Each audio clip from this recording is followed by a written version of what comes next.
Well, my wife and I, Dianna, have been married for 44 years coming up here in June. And one of the things we noticed just after being married uh, in the life of things, I guess, a very short time, in 1982, we started noticing some difficulty that she was having physically. And the family had experience with a disease that they weren't able to really name. But they knew something was wrong, so something was very serious. So we began doing different treatments, different medications and stuff to control involuntary movement and such. And eventually, in 1995, we had her tested, and sure enough, it turned out to be positive for Huntington's disease. Huntington's disease is a very devastating disease that is a neurological disease that's inherited, and it is terminal, but it takes most of your life to get you. The symptoms kind of decline and caused her to have a lot of decline in her life, and she eventually began to lose a lot of function, ability to walk, ability to drive, of course, and cognitive function was the hardest part.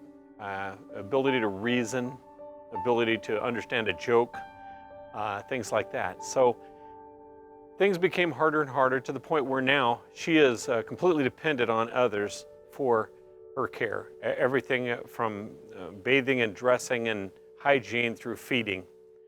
I'm so blessed, though, to have a woman that has supported me and loved me for my whole life. And it's actually a pleasure to know that I can be there to help her and to be her caregiver. I've got to tell you, though, without God's support and provision, it would not have been possible.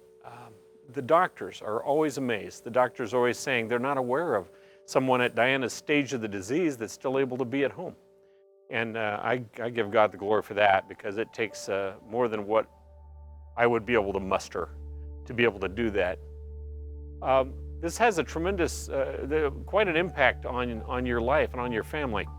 And if you didn't have a lot of support from whether it be family members or the church, I don't know how you would make it through, because the community at large just has difficulty relating, and they basically stay away from you.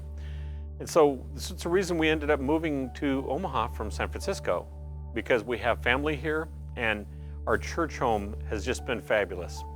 One of the things we noted when we first came into the church is that on our first visit, people came up to Dianna, knelt down by her wheelchair, and spoke to her directly, even though she couldn't respond very much.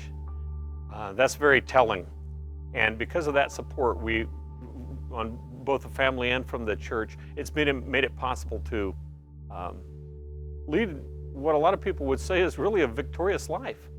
We're able to do things that to still stay involved in ministry, to still be a testimony, and not to allow the circumstances of life to just crush us. And that's totally because of God's grace and His support.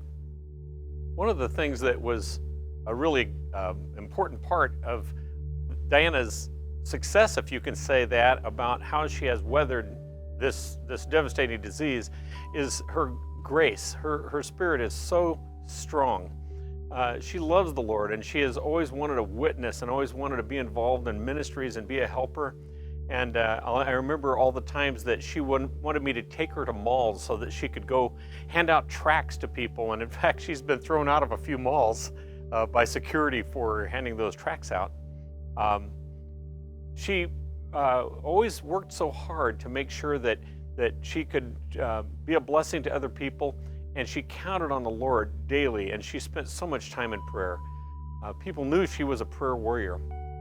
In fact, one of the things that was kind of hard for her, it was very hard for her, was toward the last, where she was not able to communicate her thoughts as clearly. One of the things that she expressed is how discouraging it was for her that she wasn't able to focus to pray at the level that she was accustomed to. And so we know that God knows that, and He relates to her on a spiritual level, and she doesn't have to be able to speak it in order to still have that connection. So we're grateful for that. The thing that makes it so glorious is the fact that we have the hope of life eternal. We have the hope and the knowledge, the firm knowledge that there will come a time when Dianna is able to leap and dance and to speak and sing again and be completely full in her faculties. And the discouragement and the crushing weight of this world will be completely gone.